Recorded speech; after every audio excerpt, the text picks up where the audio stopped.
A sua Bíblia no livro lucano de Atos dos Apóstolos, e hoje o título da mensagem se denomina Meia-Noite em Troade, as características de uma igreja desejada por Deus. Ao encontrar o texto, se você puder se colocar de pé para que façamos a leitura inicial, eu gostaria de ler o início do versículo de número 7, Atos 20, versículo de número 7. E diz a palavra do Senhor: no primeiro dia da semana, estando nós reunidos, com o fim de partir o pão. Oremos. Pai amado, Deus bendito, lemos a tua santa e preciosa palavra e pedimos, Deus, fala conosco nesta manhã, continua a falar conosco nesta manhã, edifica a nossa alma, fortalece a nossa fé, dá-nos a tua direção, e o que nós pedimos, nós o fazemos agradecidos em nome de Jesus, amém e amém. Os irmãos, por favor, podem tomar os seus assentos. A cidade de Troade, ela era uma cidade que ficava na costa da Ásia Menor, a 25 quilômetros da famosa cidade de Troia, uma cidade muito comentada ao longo da história, mas, enfim, Troade inclusive recebe o nome de Troia, mas a cidade muda de acordo com a orientação do Império Romano, para que todo o serviço burocrático ficasse próximo à costa, para facilitar o transporte de equipamentos, de todo o material, para que pudesse então o Império Romano ter um acesso mais rápido àquela região. Então muda de Troia para Troade, 25 quilômetros, e é uma cidade que vai ser uma cidade muito importante para o cristianismo, porque fica como uma ponte. Paulo chama aquela cidade, aquela oportunidade que tem de pregar, de uma porta que Deus abre. É uma cidade importante para Paulo.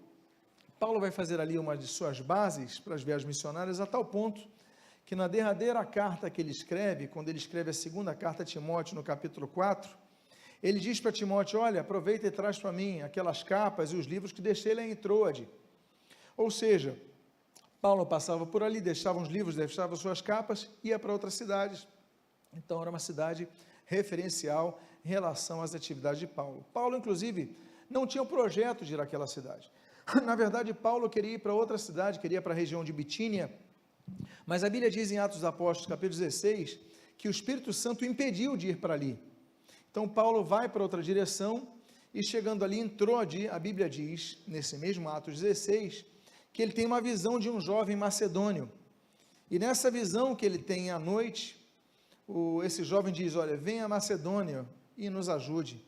E Paulo então começa o seu trajeto, a sua entrada à Europa, para ali pregar o Evangelho. Nós vamos pegar um evento da terceira viagem de Paulo, porque ele vai na segunda viagem, das suas viagens missionárias, mas na terceira viagem, Paulo vai passar novamente em Troade, e vai ser a sua despedida. E nessa despedida, Paulo fica 7 dias naquela cidade. E no último dia, porque na manhã seguinte ele já pegaria estrada afora, já seguiria o seu trajeto, naquele último dia daquela semana que ele fica, Paulo então traz uma mensagem, vai pregar numa daquelas casas. E ele vai pregar e vai se estender, e vai ter uma pregação longa ali. E é nesse último evento, desse último dia, dessa última semana dele ali em Troade, que eu quero extrair com os irmãos fatos que acontecem por volta de meia-noite. Fatos que acontecem, que traduzem 7 características que Deus almeja ver em sua igreja. 7 características que Deus almeja ver, não apenas na igreja de Troade, mas na Tijuca, em todos os locais da terra. E a primeira delas está no texto que nós lemos inicialmente nessa mensagem. O texto diz: no primeiro dia da semana, estando nós reunidos com o fim de partir o pão. A primeira característica que Deus espera ver em sua igreja é uma igreja que congrega, é uma igreja que se reúne, é uma igreja que paga o preço para estar reunida.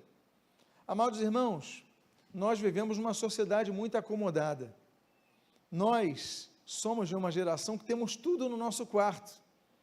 Nós já não vamos com natureza, temos um contato por natureza com os demais membros de nossa casa. Antes, nós sentávamos à mesa e conversávamos à mesa, as famílias sentavam e conversavam à mesa, todas as noites. Depois chega a televisão, aí começa a sentar-se à mesa, vendo o programa de televisão. Aí depois entra então a fase da televisão mais barata, então cara, você não tem mais uma televisão na sala, você tem a televisão nos quartos, um fica num quarto, outro fica no outro, outro fica no outro. Depois nós adentramos a época da internet. Na internet nós temos os contatos, as comunicações, nós temos os vídeos, nós temos o YouTube, nós temos programas, tudo, então cada um fica no seu quarto, e às vezes num apartamento de 100 metros quadrados, com 2, 3, 4 quartos, cada um fica no seu mundo, e só se cruzam quando alguém precisa no banheiro. Mas, se a casa e cada quarto tiver um banheiro, se for uma suíte, nem essa oportunidade de encontrarmos a pessoa no corredor nós temos. Então nós vivemos uma sociedade que não quer pagar o preço de se deslocar de suas casas, de se reunir. Mas se nós olharmos, as dificuldades naquelas épocas eram piores. Porque se hoje o nosso preço é sairmos da acomodação, de ficarmos em nossa cama, naquela época o preço era maior, porque o preço era das perseguições. O que me faria sair de minha casa, me deslocar numa noite, talvez um soldado romano, olha, esse daqui é um dos cristãos, esse daqui me perseguisse e me prendesse, eu não tinha o conforto, por exemplo, de ter um carro, eu não tinha o conforto de ter um ônibus ou um metrô para me levar a outro lugar, e eu tinha então que enfrentar muitos desafios para estar reunidos, mas mesmo assim eles se reuniam. A Bíblia diz, por exemplo, em Atos dos Apóstolos, capítulo número 2, versículo 1, que chegado Pentecostes, eles estavam reunidos no mesmo local, naquele cenáculo em Jerusalém. Jesus tinha morrido 50 dias antes, Pentecostes, Penteconta, 50º em grego. Jesus, ele tinha sido crucificado 50 dias antes, naquela Páscoa. Mas ainda assim a igreja se reunia, pagava o preço. Estivemos há 2 meses, alguns irmãos estiveram comigo nas catacumbas em Roma, e nós ali víamos que os cristãos se reuniam nas catacumbas, a metros abaixo do nível do solo, ali, se reuniam ali junto com caixões, junto com ossos, junto com corpos que estavam ainda apodrecendo, com cheiro ruim, sem ter um sistema de ventilação. As catacumbas eram cemitérios subterrâneos, mas ainda assim eles pagavam esse preço, para poderem conjuntamente adorar a Deus, se congregando. Por que pagava esse preço? Eu podia fazer o culto na minha casa, eu podia servir a Cristo na minha casa, claro que nós podemos. Deus está presente onde eu estou, claro que nós podemos. Mas o princípio do congregacionalismo é um princípio bíblico, desde o início dos tempos. Nós vemos muitos textos bíblicos que nos apontam a isso. Nós devemos quebrar esse comodismo e nos reunirmos. A Bíblia diz em Hebreus capítulo 10, versículo 25, olha, não deixei de congregar-vos, como fazem alguns. Antes, o que ele fala? Olha, vocês devem se reunir para que ali haja exortação, tanto quanto vedes que o dia se aproxima. Nós devemos nos reunir, não podemos deixar de nos congregar. A Bíblia nos ensina que nós nos congregamos para muitos objetivos. 1 Pedro capítulo 4 diz que, por exemplo, ali nós exercemos os nossos dons uns para com os outros. Nós devemos exercer o dom que Deus nos deu para a edificação do corpo. Efésios capítulo 4 fala sobre isso, é para a edificação do corpo, nós nos unimos para isso. A Bíblia fala em 1 Coríntios capítulo número 12, que nós somos membros uns dos outros, cada um depende um do outro, devemos estar unidos para nos fortalecer. E a Bíblia mostra nesse texto, que você está lendo, que a igreja se reúne no mesmo local, para quê? Para partir o pão. O Senhor Jesus, quando diz, olha, eis que estou convosco todos os dias até a consumação dos séculos, ele fala sobre isso. Mas, naquele mesmo contexto, ele diz o seguinte, olha, onde estiverem reunidos 2 ou 3 em meu nome, aí eu estarei. A minha pergunta é, mas se não estivermos reunidos, 2 ou 3 em seu nome, se estiver reunidos, se estiver sozinho, Jesus não está conosco? Sim, está. Mas quando ele diz 2 ou 3, ele está dizendo, olha, nós precisamos nos reunir. Reunindo-nos, nós fortalecemos-nos uns aos outros. Nós simbolizamos o sentido de igreja. Ainda que igreja seja constituída de várias pessoas, não existe igreja com uma pessoa. Existe salvação em uma pessoa, mas não existe igreja em uma pessoa. Porque o termo igreja vem de eclesia, e eclesia no grego significa assembleia. Existe assembleia de uma pessoa? Não. A assembleia tem que ter pelo menos 2 pessoas, para que haja concordância. Então o Senhor Jesus fala os 2 ou 3 reunidos em seu nome. A Bíblia chama esse grupamento de pessoas de igreja, assembleia, coletivo, associação de pessoas. E um dos objetivos é esse. Estávamos reunidos, unidos, com o propósito de, com o fim de, com o objetivo de, com a finalidade de o quê? Partir o pão.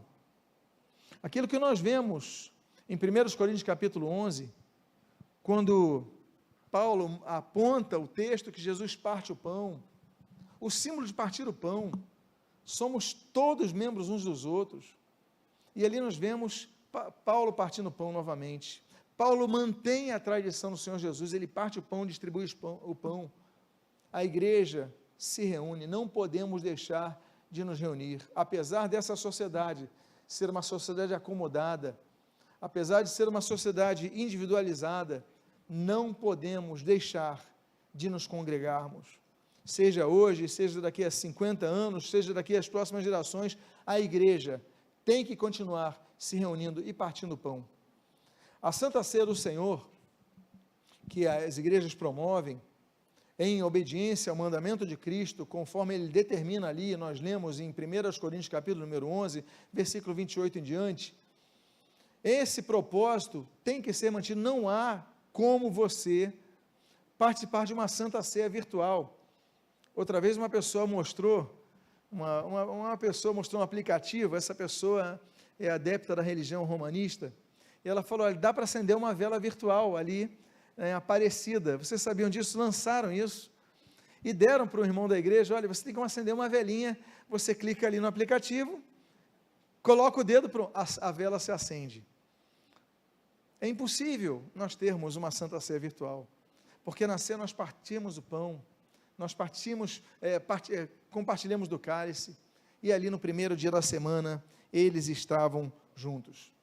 A comunhão é tão importante, que 1 João, que foi citado há pouco, 1 João capítulo 1, versículo 7, o texto diz assim, olha, se andarmos na luz, como ele está na luz, mantemos comunhão uns com os outros, e o sangue de Jesus nos purifica de todo pecado. É interessante que essa palavrinha e, no grego, se verbaliza assim, cai. Esse cai é uma consequência. Então, quando ele diz, se andarmos na luz, uma condição, se andarmos na luz, como ele está na luz, mantemos comunhão uns com os outros. Ou seja, quem mantém comunhão é quem anda na luz. Você não pode dizer, eu ando na luz e não mantenho comunhão uns com os outros. É o que o texto diz.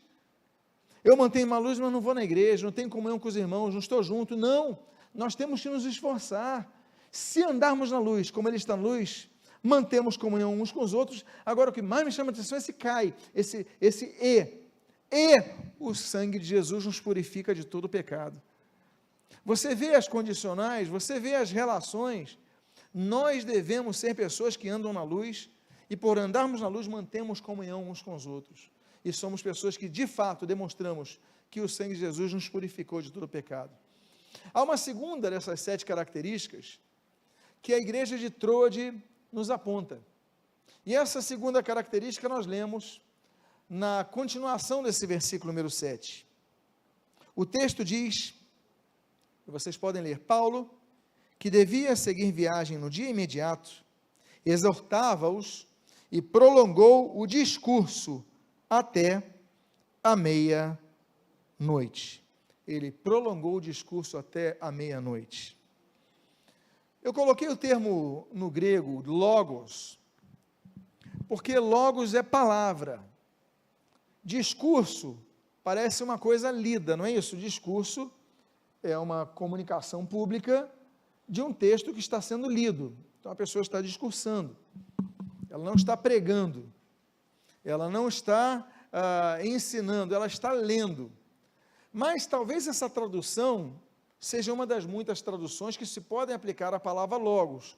Eu prefiro o fato de ele não entender que Paulo não estava lendo um discurso até meia-noite, até porque os textos que nós temos de Paulo são textos concisos.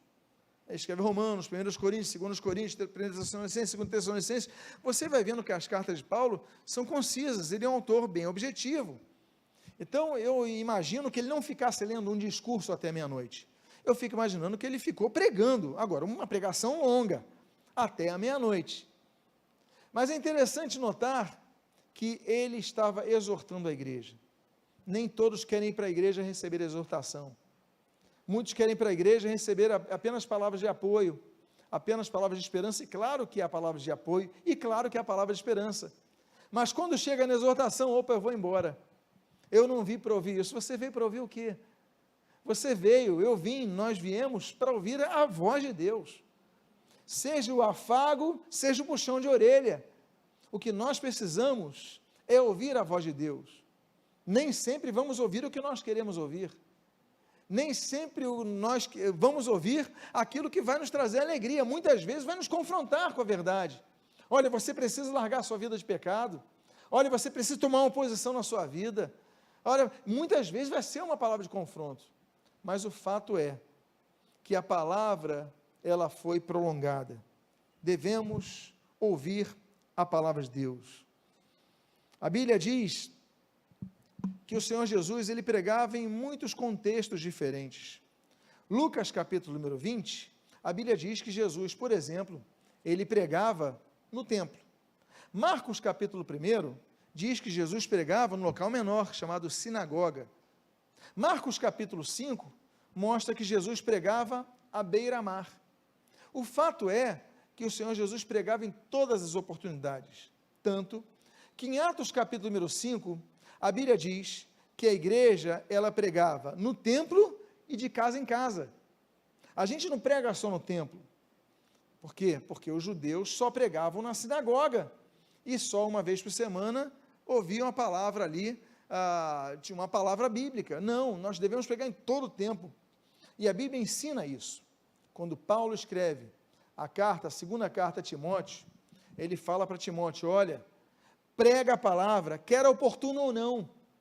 E aí você corrige, você exorta e você repreende. 3 coisas difíceis. Quem aqui gosta de ser corrigido? Quem aqui gosta de ser exortado? E quem aqui gosta de ser repreendido? É o que ele escreve a Timóteo. Ele fala, Timóteo, você vai pregar a palavra, quer oportuno ou não.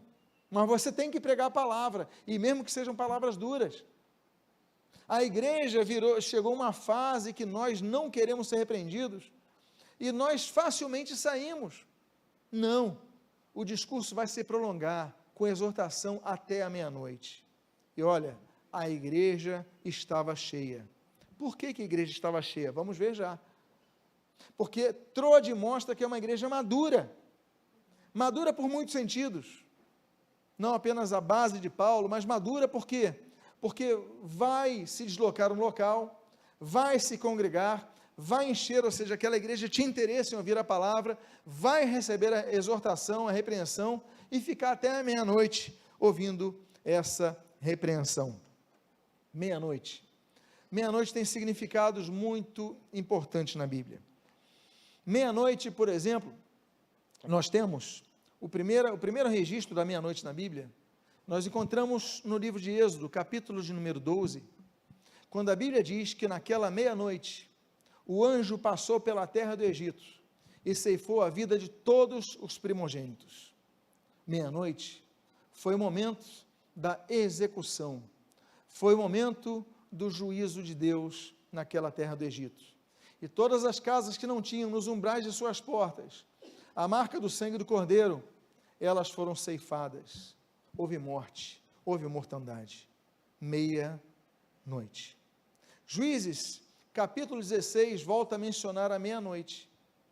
Menciona a meia-noite quando Sansão, o juiz, ele vai à terra de Gaza, aquela faixa de Gaza, procurar uma prostituta.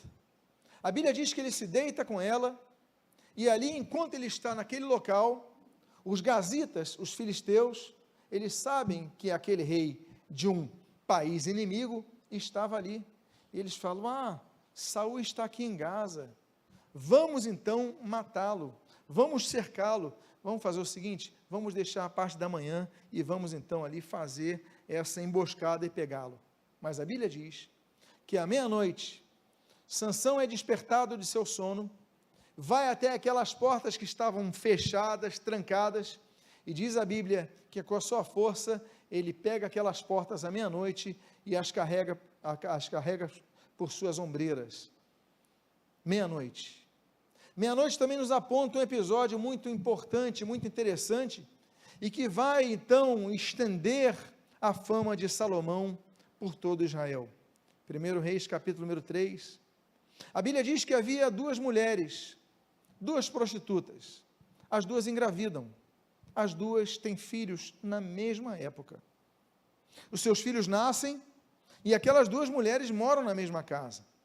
Duas mulheres, dois bebês.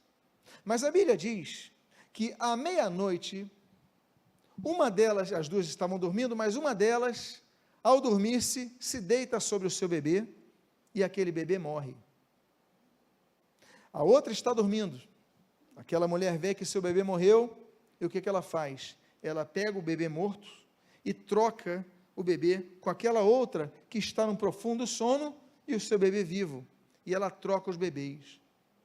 No dia seguinte, quando aquela outra mulher se desperta, ela vê que o seu bebê está morto, mas nota uma coisa: esse não é meu filho. Esse não é meu filho. Esse é meu filho, que está contigo. Não, esse daqui é o meu. E começa aquela disputa. E essa disputa, então, chega ao palácio. O rei Salomão, no início do seu reinado, ele recebe aquela causa, ele recebe aquelas mulheres. E aquelas mulheres dizem: não, esse bebê vivo é meu. Não, esse bebê vivo é meu, aquele morto é dela. Até que Salomão então toma uma decisão: não tem problema, me traga um bebê e me traga uma espada. Eu vou fazer o seguinte, eu vou cortar esse bebê ao meio, e eu dou metade para uma e metade para outra. Nesse momento, aquela mulher que era a mãe verdadeira do bebê que estava vivo, ela falou: não, então não faça isso não, deixa o bebê ficar com aquela outra, eu prefiro que ele fique vivo. E aquela outra mulher, que tinha roubado o bebê, falou: não, é melhor matá-lo, faça assim, nem eu ganho, nem ela. E Salomão fala: não, aquela é a verdadeira mãe, entrega o bebê para aquela. Daí vem a sabedoria salomônica.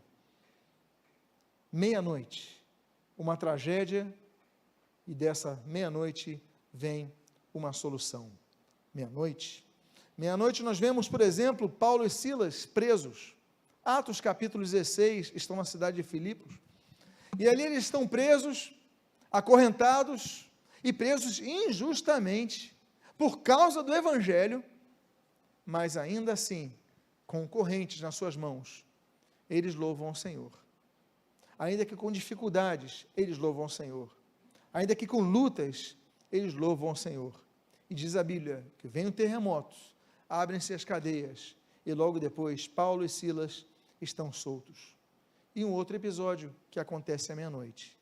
Paulo está pregando aqui, nessa cidade de Trode, e o seu discurso vai até a meia-noite. E meia-noite, coisas vão acontecer. Então, a segunda coisa que nós vemos, a segunda característica, é uma igreja que é perseverante na palavra. É uma igreja que ama a palavra. É uma igreja que se dedica à palavra. Hoje nós temos igrejas, eu não estou aqui fazendo crítica a outras igrejas, não estou dizendo que uma igreja é melhor que a outra, não estou falando isso. O que eu estou dizendo é que há igrejas, hoje, que dedicam o tempo da palavra ao final do culto. Nós temos os louvores de 1 hora e tantos, nós temos ofertórios imensos, extensos, e nós temos avisos enormes, e quando você vai ver, tem 15 minutos para a pregação da palavra, de 2 horas de culto, 15 minutos, 10 minutos, o que é isso? O que é isso, senão um problema da característica de uma igreja, igrejas sem a palavra? Não tenho nada contra o louvor, afinal de contas, a igreja tem que se reunir para louvar ao Senhor. Eu não tenho nada contra períodos longos de oração, afinal de contas, o Senhor Jesus falou que esta será chamada casa de oração. Eu não tenho nada contra o momento de ofertório, é o que mantém a igreja e faz ela crescer. Não tenho nada contra os avisos, anima as pessoas a se envolverem mais nos eventos. Todas essas coisas são importantes e necessárias. O que me preocupa é o tempo dedicado à palavra de Deus. A igreja de Trode é uma igreja que se afirma como uma igreja que ama a palavra de Deus. Se vocês notarem essa plataforma que nós temos aqui, onde está esse púlpito, se vocês notarem, quando foi feito isso, nós fizemos uma linha reta, mas aqui nós fizemos o que chamam de dente, uma parte para frente. O objetivo disso, e não tem nada de bíblico nisso, não é nenhuma instrução bíblica, é apenas um desenho arquitetônico. Mas nós falamos, não, vamos colocar uma parte à frente das outras, para que o púlpito, que é o local onde fica a Bíblia, e onde a Bíblia é pregada, ele demonstre ser prioritário em relação a tudo mais que nós fazemos aqui. Por quê? Porque sem a Bíblia, nós não temos um norte. Nós podemos ser uma igreja que adora ao Senhor e não conhece a palavra de Deus. Nós só damos e não recebemos. Mas a igreja de Trode perseverava na palavra de Deus. Outra característica que nós temos, afinal de contas, meus amados, deixa eu dizer uma coisa, a fé vem pelo ouvir, e ouvir pela pregação da palavra de Cristo. No louvor, dedicamos fé ao Senhor, declaramos para os nossos louvores a fé, as apresentações, tantas coisas, mas a fé vem pelo ouvir, e ouvir pela pregação da palavra de Deus. Tem que haver pregação nas igrejas. Outra coisa que nós vemos, outra terceira característica que nós vemos, de uma igreja que Deus almeja ter. Deus almeja ter, então, uma igreja que se congrega, Deus almeja ter uma igreja onde a palavra de Deus é pregada e as pessoas se interessem pela palavra de Deus. Mas outra coisa que de uma igreja que Deus almeja ter, como nós vemos em Trode, é o que nós lemos no versículo número 8. A Bíblia diz: havia muitas lâmpadas no cenáculo onde estávamos reunidos. Havia muitas lâmpadas no cenáculo onde estávamos reunidos. A igreja deve ser a conjunção de pessoas que têm luz. Claro, a igreja é um local aberto a todos, para que as pessoas ouçam a palavra, recebam a palavra, mas que passem a ter a luz do Espírito. O Senhor Jesus diz, em João capítulo 8, eu sou a luz do mundo. Mas, em Mateus capítulo 5, ele diz, e vós sois a luz do mundo. Nós, então, somos a luz, que temos a luz graças à luz do Senhor, que Miqueias capítulo 4 já dissera, que é o sol da justiça que viria, e Jesus é essa luz do mundo. Nós temos então que brilhar, não a nossa luz própria, mas a luz que reflete a luz de Cristo, porque Ele é o nosso sol. Uma igreja, a igreja de Trode, é uma igreja onde havia muitas lâmpadas no cenáculo. Naturalmente, estou falando aqui, fazendo uma analogia. As lâmpadas, claro, eram aquelas candeiazinhas, aquelas luminárias que tinham óleo. Mas quando nós vemos isso, é muito interessante, por quê? Porque cenáculo, que é aquela sala, era o local do jantar. Cenaculum, cena, daí vem a palavra ceia, local onde se ceia. O que é a ceia? Ceia é a alimentação da noite, que encerra o dia. Não é o café da manhã, não é o almoço, é a cena, em espanhol inclusive é cena. Então, cenáculo, o local onde as pessoas ceavam, o local onde as pessoas faziam, digamos assim, aquele jantar. No local do cenáculo é um local onde havia alimento. E no local do cenáculo é o local onde se transmitia o alimento. Mas é importante notar que nesse local havia muitas lâmpadas. A lâmpada no templo é fundamental. Quando Deus faz o projeto do tabernáculo, ele diz em Levítico capítulo 24, olha, coloquem óleo para que sempre haja luz no culto, que sempre haja luz e nunca cesse de haver luz, porque muitas igrejas, elas têm Bíblias nos seus móveis, elas têm louvores maravilhosos, mas não têm a luz brilhando em suas vidas. Quando você viaja, você vai viajar, vai passear por países da Europa, você entra em catedrais belíssimas, e quando você sai, você nota, não há culto. Essas catedrais belíssimas, belíssimos vitrais, belíssimos púlpitos, belíssimos talhares, belíssimos, mas tudo aquilo apenas configura um museu. Você entra, você tira foto, você volta, em alguns lugares você paga ingresso. São igrejas? Não, são templos, mas não são igrejas. Não há vida ali, não há luz ali, há fatos históricos, mas não há nada mais ali, são apenas museus. Naquele local havia muitas lâmpadas, naquele local havia pessoas vivas. Deus fala de lâmpadas, Deus fala de, por exemplo, em 1 Crônicas 21, Deus, ele vai falar o seguinte, olha, não vou acabar com a casa de Jorão, o filho de Josafá. Jorão, por quê? Para que se cumpra a promessa de que haveria lâmpada na casa de Davi. A lâmpada de Deus vai seguir a linhagem. O Senhor Jesus vem, e hoje essa lâmpada está com a igreja, vós sois a luz do mundo. Essa lâmpada tem que brilhar. A Bíblia diz, e fala sobre lâmpada, por exemplo, sobre ela própria. No Salmo 119, versículo 105, a Bíblia diz, lâmpada para os meus pés é a tua palavra e luz para o meu caminho. Então, para que brilharmos essa luz, nós temos que ter a presença do Espírito Santo em nós, brilhando, demonstrando essa luz. Nós devemos ter amor pela palavra, que é a lâmpada para os nossos pés, e nós devemos viver uma vida de vigilância. O Senhor Jesus, ele falou, olha, vigiai e orai, não é isso? Ele não falou para nós termos uma vida só de oração, é de vigilância, porque muitos têm uma vida de oração, não vigiam e caem. Então, de que adiantou você pedir a Deus orar, não é isso? Falar com Deus, ou seja, você ter uma vida vertical e não ter uma vida com Deus horizontal, porque você não vigiou. Ele fala, vigiai e orai. Quando o Senhor Jesus fala, e nós lemos no Evangelho de Mateus, capítulo número 25, ele fala daquela parábola das 10 virgens. Ele fala que aquelas 10 virgens estavam esposadas, prometidas em casamento, mas o noivo viria a qualquer momento.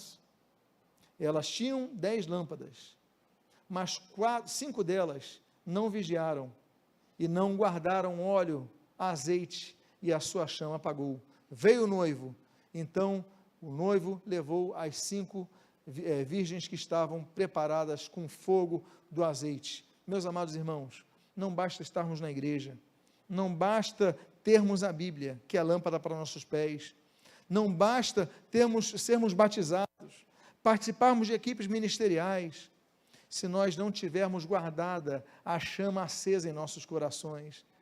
Havia muitas lâmpadas no cenáculo onde estavam reunidos, e esse é a terceira característica da igreja de Troade que Deus almeja encontrar. A penúltima característica desta igreja de Troade se encontra no versículo número 9, e é um texto muito interessante. O versículo número 9 nos diz o seguinte: um jovem chamado Eutico, que estava sentado numa janela, adormecendo profundamente durante o prolongado discurso de Paulo, vencido pelo sono, caiu do 3º andar abaixo e foi levantado morto. Quando disse que aquela igreja estava cheia, é porque não tinha mais lugar para sentar. Então esse jovem, a igreja estava reunida no 3º andar, esse jovem sentou na janela.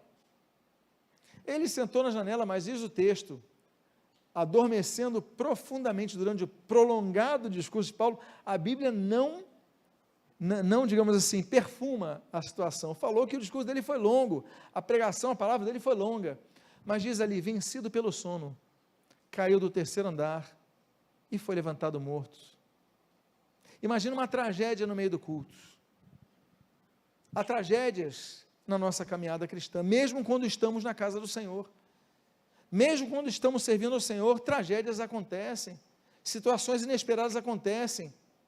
A Bíblia fala sobre sonos. A Bíblia fala sobre vários tipos de sono. Gênesis capítulo 28, nós temos, por exemplo, Jacó. Ele dorme, ele tem no seu sono, tem um sonho da escada que vai para os céus, ele acorda, faz o altar a Deus, cria Betel. Por quê? Porque mesmo no sono, Deus fala. Nós temos o sono da preguiça. A Bíblia diz que a pessoa que é preguiçosa, ela tem mais sono, Provérbios 19. Você sabia disso? Vou esticar mais 10 minutos na minha cama, mais meia hora, mais 1 hora, e passou o dia. Aí você vai almoçar, o que você vai fazer? Vou aproveitar, tirar um cochilo, tirar um soninho. Aí você dorme, quando vê, passou o dia. Se você não lutar contra o teu sono vai te dominar. O sono é um inimigo a ser vencido. Não estou falando o sono necessário. Estou falando o sono que nos acorrenta, que nos ancora. Se você não vencer, ele vai te vencer. Vivemos, por exemplo, já temos uma década de uma ideia que começou muito forte, sempre existiu, mas uma década, um pouco mais do que isso, começou-se a falar dos home offices, dos escritórios na própria casa. A pessoa já não vai para o trabalho, trabalha de casa. Não, eu produzo mais em casa, perco menos tempo com o trânsito. Olha, as justificativas são ótimas, mas o fato é que nem todos conseguem manter a produtividade quando trabalham em casa, do que quando tem que sair da casa, porque o nosso corpo, ele nos é atraído pela preguiça. Olha, estou no meu conforto, e você fica naquela cama e você gasta mais tempo do que você deveria. Quando você sai, está numa mesa. Provérbios 19 fala sobre isso. Por quê? Porque para o preguiçoso o sono vem, vai ancorando, vai segurando, vai segurando, vai segurando. Nós devemos ter cuidado com os sonos. Temos o sono da fuga, Jonas capítulo 1. Jonas foge do chamado de Deus, embarca para a região de Tarsis, vai querer ir para a Península Ibérica, mas a Bíblia diz então, olha, eu vou fugir, eu vou dormir, mas não adiantou, a tempestade veio, descobriram ele e o lançaram ao mar. Sono. Preocupações nos trazem sono, como não nos lembrarmos de Nabucodonosor. Ele tem o sono, Daniel capítulo 2, e a Bíblia diz que ele não consegue dormir por causa disso, ele vai se despertar por causa do sono. Deus envia sonos pesados, mas Deus também envia pesadelos, como a própria palavra diz. Deus envia pesadelos para que nos acordemos à realidade que está diante de nós. O fato é que nós devemos estar atentos a todo momento o que Deus tem a falar na nossa vida. Nesse caso, o Senhor Jesus, Mateus 26, eu citei aqui, o Senhor Jesus, quando ali estava naquele jardim, naquele horto de Getsemane, ele chega a ver os discípulos dormindo, ele fala: Pedro, vocês não puderam ficar acordados nem 1 hora? No momento que vocês tinham que estar orando, vocês dormiram? A Bíblia não diz que Pedro teve um sono injusto, porque ele podia estar cansado, todos estavam cansados, mas há momentos que nós temos que vencer o sono. Esse jovem, ele estava cansado, meia-noite, meus irmãos, por uma comunidade, de uma geração, de uma época, de um contexto onde não havia eletricidade, as pessoas dormiam cedo. Eu lembro, nossa igreja na África do Sul, em Joanesburgo, nós tínhamos uma igreja ali, e nós tínhamos o culto pela manhã, e o nosso culto da noite acontecia às 3 da tarde. Aí você fala, como assim culto da noite acontecer às 3 da tarde? Nós tínhamos que acabar antes das 5, porque muitas pessoas iam para regiões onde não havia iluminação, não havia luz elétrica, não havia poste, então as pessoas tinham que chegar em casa antes do anoitecer, porque havia perigo de caírem no buraco, de um animal pegar, de tropeçarem, de serem assaltados. Então, o culto, o máximo, começava às 3 da tarde, havia pouco tempo entre os cultos ali. Imagina naquela época, meia-noite, Era algo anormal, aquele jovem estava cansado, a Bíblia não culpa Eutico, coitado, eu tenho pena do Eutico, já chegou provavelmente atrasado para sentar na janela, sentou mal, porque janela não é feita para você sentar, não tem acomodação, e ele está com sono, e o que a Bíblia diz? Que ele cai do terceiro andar e morre. Há sonos que precisam ser vencidos. Efésios capítulo número 5, versículo 14 diz: desperta, ó tu que dormes, levanta-te de entre os mortos, e Cristo te iluminará. Eutico dormiu na hora errada. Se ele dormisse pouco depois, ou se ele tivesse dormido antes, não teria esse problema. Muitas coisas nós perdemos na vida, perdemos porque dormimos na hora errada. Hoje é dia da prova do Enem. A prova do Enem, dessa vez, está começando a parte da tarde. Mas vocês se lembram quando as provas aconteciam de manhã, 8 horas da manhã? Aí a gente só via as reportagens das pessoas chegando e a pessoa fechando o portão, na verdade, falou, não pode mais entrar. Alguns até, o que me deixava mais intrigado, eram umas pessoas que fechavam o portão, pareciam que tinham prazer nisso, quase rindo, não pode mais entrar, com uma maldade, sem a sensibilidade daqueles sofrimentos, quase como estivessem colocando para outras pessoas, algo que, uma vingança do que receberam um dia, faziam, não pode mais, e riam, debochavam. Quantas pessoas perderam oportunidades na vida porque dormiram fora do tempo? Amados irmãos, a Bíblia fala que tem tempo de dormir, nós temos tempo para dormir, claro que temos, mas temos tempo que nós temos que vencer a luta, vencer o sono e acordar mais cedo para enfrentar os desafios.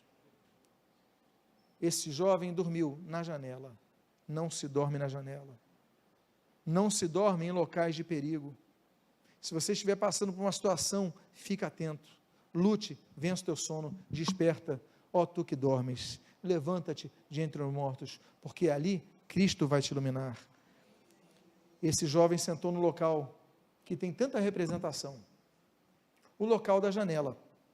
Amados irmãos, janela não é local para sentar, mas janela significa outra coisa.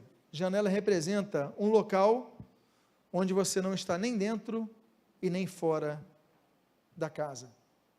Janela representa local de indecisão.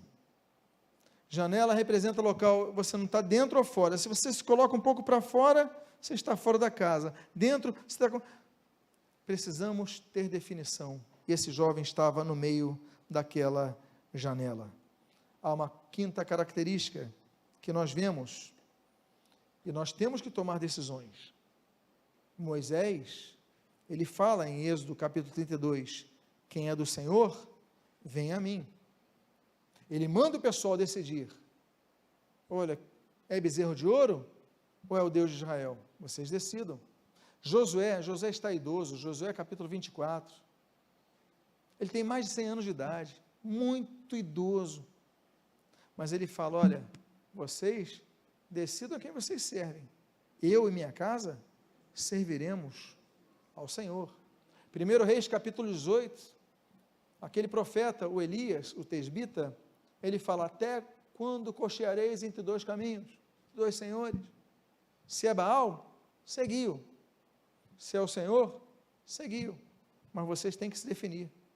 Deus espera que nós nos decidamos, tanto é que o Senhor Jesus fala, Mateus capítulo 7, olha, existem dois caminhos, agora você só pode escolher um destes.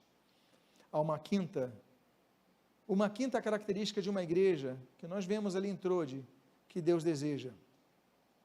A Bíblia diz no versículo número 10, descendo, porém, Paulo inclinou-se sobre ele, e o quê?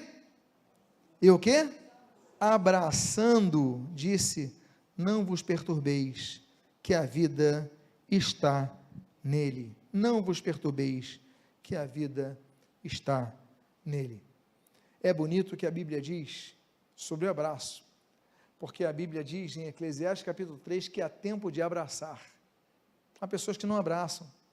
O abraço traduz muitas coisas, não é verdade, meus amados irmãos? Traduz, há tempo de abraçar. Nós temos vários abraços mencionados na Bíblia. Nós temos, por exemplo, o abraço familiar, Gênesis capítulo 29, A Bíblia diz que Jacó ali estava interessado na filha de Labão. Labão chega e dá um abraço em Jacó. Jacó é recebido. Nós temos o abraço da reconciliação, Jacó e Esaú. Lembram vocês da traição, da malandragem, do mau caratismo de Jacó para enganar e pegar a bênção de Esaú? Aí Esaú falou: eu vou matar o meu irmão, eu vou matar ele, e vou matar literalmente. Jacó foge, Jacó fica anos fugido, mas depois Deus manda Jacó voltar, e naquele caminho está vindo Jacó, com sua família, seus servos, seus cavalos, está vindo do outro lado Esaú também. Os dois estão vindo se encontrar, e nesse belíssimo texto, que nós lemos ali em Gênesis 33, os dois estão em frente um ao outro. Jacó fica imaginando com o coração a pique, intenso. E agora, como é que vai ser esse encontro? Ele vai matar na frente de todos. E diz a Bíblia, que aquele injustiçado, traído Esaú, pelo seu próprio irmão, chega para ele e o abraça. É o abraço da reconciliação. Esaú queria matá-lo. Jacó sabia que merecia ser castigado, mas Esaú pega e abraça o seu irmão. Uma geração se passa. Agora estamos em Gênesis 49. José é vendido e traído por seus irmãos, vendido como escravo ao Egito. José está lá no Egito. José então se torna escravo, é preso, passa por tudo aquilo que vocês sabem, mas depois Deus o honra e o coloca na segunda posição de poder no Egito. Agora José então está nessa situação de governo. Há fome na Judeia. Os seus irmãos chegam para pedir comida, para pedir ajuda, mas não reconhecem José. José já tem uma idade, José já cresceu. E a Bíblia diz que quando José vê o seu irmãozinho, Benjamim, que ele não conhecia porque não tinha nascido ainda, a Bíblia diz que ele o abraça e chora o seu irmão. Os outros não entenderam nada. Por que ele está abraçando o caçula? Está chorando tão fortemente? Porque aquele choro era o choro do perdão. Ele abraçando Benjamim, ele estava perdoando os seus irmãos que agora vieram pedir ajuda para ele. O abraço, que belo abraço. E por fim, o abraço que todos conhecem, talvez seja o abraço mais conhecido, talvez um dos mais pintados da história. Quem aqui um dia puder ir ao Museu Hermitage, em São Petersburgo, na Rússia, vai ver um dos quadros mais belos de toda a história das artes, pintado por Rembrandt, se chama O Filho Pródigo. Que coisa bonita. O abraço que o pai dá para aquele filho que abandona seu pai, que perde, dissipa os seus bens, mas ele volta, e a Bíblia diz que quando ele volta, sujo, com as suas vestes rotas, humilhado, envergonhado, o seu pai, ao invés de condená-lo, o seu pai o abraça, o beija, troca as suas roupas, prepara um churrasco para ele. É o abraço do perdão. Paulo agora abraça um rapaz que caiu do terceiro andar, porque tinha sono, coitado. Mas é o abraço da fé. É um outro tipo de abraço. Olha, não vos perturbeis, pois a vida nele está. Ele abraça a igreja que Deus espera, a igreja que nós aprendemos com Trode, é a igreja que abraça os seus mortos, é a igreja que abraça os seus debilitados, é a igreja que abraça aqueles que não conseguiram ficar no culto e caíram, não conseguiram ficar na igreja e tombaram e morreram. É a igreja que Deus espera, é a igreja que abrace os seus mortos. E a sexta e penúltima característica, nós lemos no versículo número 11, subindo de novo, partiu o pão e comeu, e ainda lhes falou largamente até o romper da alva. Meus irmãos, Paulo tinha assunto, e assim partiu, até o romper da alva, até amanhecer. Aqueles eventos acontecem à meia-noite. Quando é que rompia a alva naquela época? Não sei. Quando é que era a alvorada? Não sei. Mas eu fico presumindo, vamos presumir, 6 da manhã. Se Paulo pregou até meia-noite, já era muito. acontece uma tragédia, ele abraça aquele jovem, ressuscita aquele jovem, mas a Bíblia diz, então tá bom, ressuscitei, vamos embora para casa? Não, ele falou, ainda tem alguma coisa para falar para vocês, e vai até às 6 da manhã.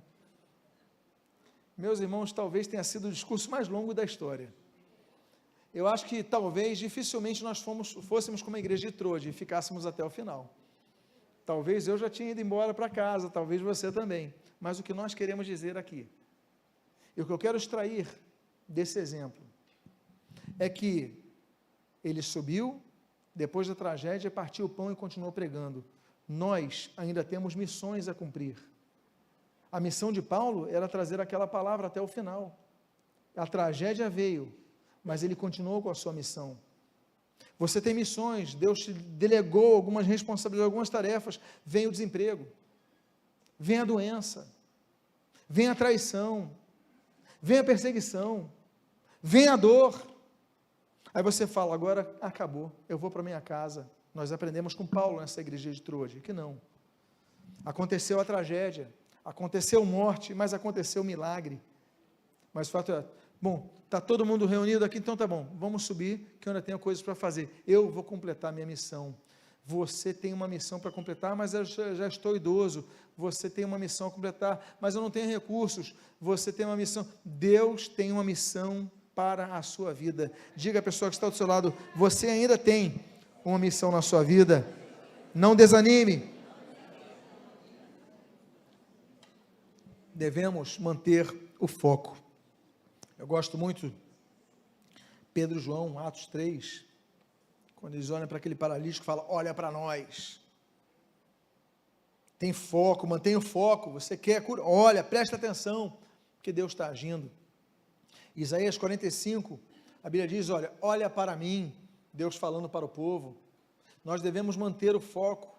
Hebreus capítulo 12, a Bíblia diz, olha, vocês têm que olhar firmemente para o autor e consumador da vossa fé.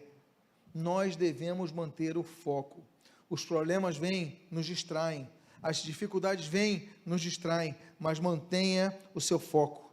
Aquilo que a Bíblia diz em Apocalipse 2:10, ser fiel até a morte e dar-te-ei a coroa da vida. E você, que um dia colocou a mão no seu arado, não se esqueça do que diz Lucas capítulo 9, versículo 62, aquele, pois, que tendo posto a mão no arado e olha para trás, não é digno do reino de Deus. Não se distraia, não perca o seu foco, mas continue firme. Isso nós aprendemos na igreja de Troade. E a última característica que eu gostaria de compartilhar, dessa igreja, que se reúne à noite, à meia-noite, na madrugada, está no versículo de número 12. E a Bíblia diz, então, conduziram vivo o rapaz, e sentiram-se grandemente, o quê? Confortados. Sentiram-se grandemente confortados. O Senhor Jesus fala no Sermão do Monte, Mateus capítulo 5, ele diz, olha, bem-aventurados que choram, porque eles serão confortados. Nós nos consolamos por sabermos, não que já existe a solução no problema, mas que Deus está presente. Como diz o Salmo 23, ainda que eu ande pelo vale da sombra da morte, mal nenhum temerei. Por quê? Porque tu estás comigo. O Senhor Jesus, ele diz que o Espírito Santo, João capítulo 14, nos conforta. A Bíblia diz em Romanos capítulo 5 que a palavra de Deus nos conforta. A Bíblia diz em 2 Coríntios que Deus envia pessoas para nos confortar, capítulo 7, como Tito, envia a pessoa para confortar, e no mesmo texto, 2 Coríntios, ele fala o seguinte, olha, que nos importa que passemos por algumas situações difíceis, para que depois disso possamos confortar aos outros. O fato é que essa situação gerou tensão, gerou choro, mas também geraria conforto. Eu encerro dizendo que as janelas são locais de definições. A primeira janela que nós vemos está em Gênesis capítulo 8, quando a Bíblia diz que cessados os 40 dias do dilúvio, Noé abriu a janela e mandou um corvo.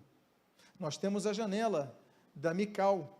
Mical era a esposa de Davi. E 2 ocasiões Mical aparece na história olhando a janela. Numa, quando Saul queria matar Davi, ela abre a janela e Davi foge.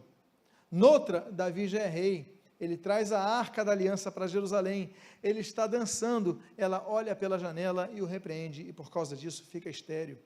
Janela, local de vida, janela, local de morte. Para Paulo, que estava ali em Damasco, aquela janela foi uma salvação para ele, por quê? Porque ele conseguiu escapar da perseguição da janela, mas para Eutico, demonstrou um local de posicionamento. Onde nós estamos? Na igreja.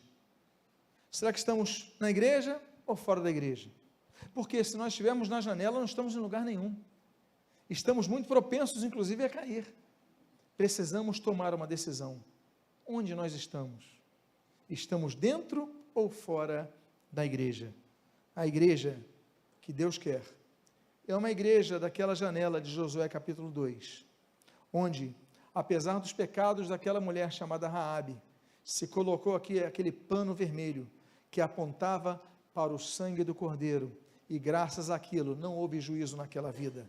Que essa janela represente vida para você. Eu quero convidar que você, por favor, fique de pé. Eu quero convidar que você, ficando de pé, feche os seus olhos. Hoje nós vimos a igreja de Troade com 7 referenciais de como nós devemos ser, o que Deus espera de nós.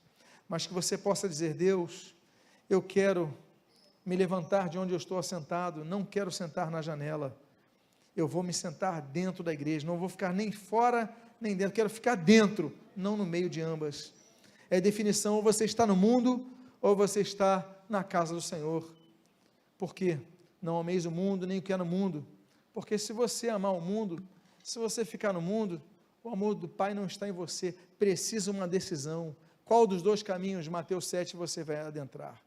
Eu quero fazer um convite a que você, de olhos fechados, eu quero fazer uma pergunta a alguém aqui, nesta manhã, que deseja tomar uma posição firme com Cristo, dizer: Senhor Jesus, eu quero entregar minha vida a Ti exclusivamente aqui. Alguém aqui quer entregar a sua vida ao Senhor Jesus nesta manhã? Alguém aqui quer dizer: Senhor Jesus, entra na minha vida nesta manhã? Eu quero fazer um segundo desafio, a você que precisa se ajustar, para se enquadrar nessas 7 características da igreja de Troade. Senhor, eu tenho falhado nisso, eu tenho sentado na janela, eu tenho andado na Tua igreja, andado no mundo, Senhor, por causa disso eu já tombei, já caí. Pai, me perdoa, Pai. A Bíblia diz que Paulo abraçou aquele jovem com aquele abraço de amor e fé. Estamos aqui não para condenar ninguém, mas para abraçar a todos. Receba o abraço de cada um de nós nesse momento, mas mais do que isso, o abraço do pai daquele filho pródigo, do Lucas capítulo 15. Receba esse abraço agora, você que caiu, você que falhou. Pai amado, em nome de Jesus, nesse momento eu oro, Pai, por todos que estão aqui, por todos que estão ouvindo essa mensagem, receberam essa mensagem, e agora estão ouvindo, vendo, assistindo essa mensagem, mas que se encontram nessa situação, estavam na janela, e caíram, mas que recebam o Teu abraço acolhedor, o Teu abraço renovador, o Teu abraço restaurador, o Teu abraço que consola. Senhor, com o coração arrependido, que cada um se aproxime a Ti e diga: Senhor, eu Te peço perdão, eu pequei contra Ti, eu pequei contra os céus, como aquele filho pródigo, Pai.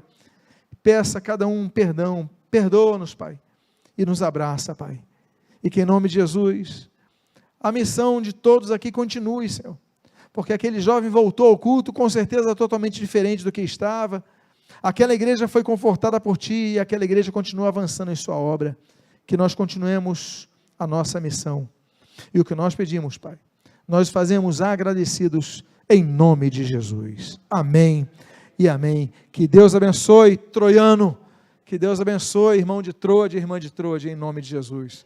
Vamos encerrar esse culto com uma palavra de oração, vamos dar as mãos uns aos outros.